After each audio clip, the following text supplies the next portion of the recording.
Okay, so tell me this isn't creepy.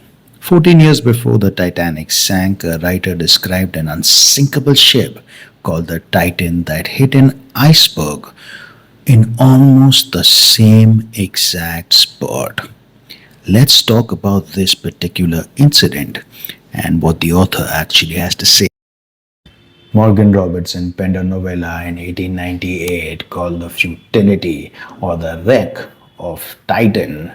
Now, this particular book had eerie similarities between an event that happened 14 years later, Titanic sinking.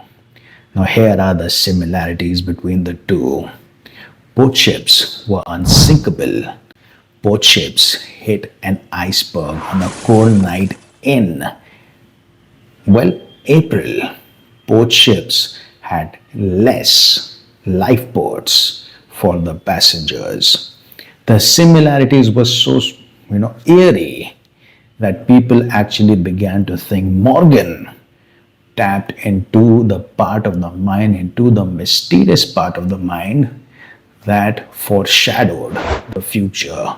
Because this was written 14 years before the Titanic actually sunk, which goes to show that there are a lot of eerie similarities. And how the heck did he predict everything so well to a T? Titan to Titanic, fictional life to real life. Well, a large amount of people think that this was just life imitating art, but many of the conspiracy theorists say that, well, he tapped into something absolutely mysterious in the human mind, where he saw, where he foreshadowed, where he, well, was conscious about the future. After the Titanic sank, futility appeared in news columns and bookshops. It was absolutely everywhere. The parallels were absolutely hard to ignore. This was a fictional ship named Titan. There was an iceberg and a fatal night in April. Many people said that Robertson predicted the disaster, while he disagreed. I know what I'm writing, he said. I know what I'm writing about, and that's all.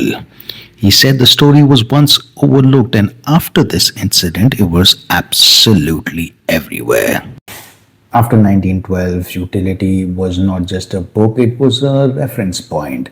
It was always mentioned in passing, it was cited in debates, a lot of things lingered on. People read the particular book and felt absolutely unsettled because of the margins. It was very similar, the occurrence was very similar, although, well, he says, the author says that it was just that he understood ships. Well, yes, a lot of people say, and it possibly, well, probably only is a coincidence, but the, well, similarities makes the reader absolutely feel unsettled. Both disasters occurred in April, about 400 nautical miles from Newfoundland. Both hit the starboard side. Both occurred while traveling at high speed, ignoring iceberg warnings. The aftermath itself had some similarities. In both stories, massive loss of life due to insufficient lifeboats. In both, the rich are disproportionately saved, highlighting class divides. Both events led to public shock and a revaluation of maritime safety. The collision itself happened around midnight like Titanic's. The Titan is traveling from New York to England, the reverse of Titanic's route, but still a transatlantic luxury voyage. Both ships' names come from Greek mythology, Titan, Titanic. Both imply grandeur and invincibility.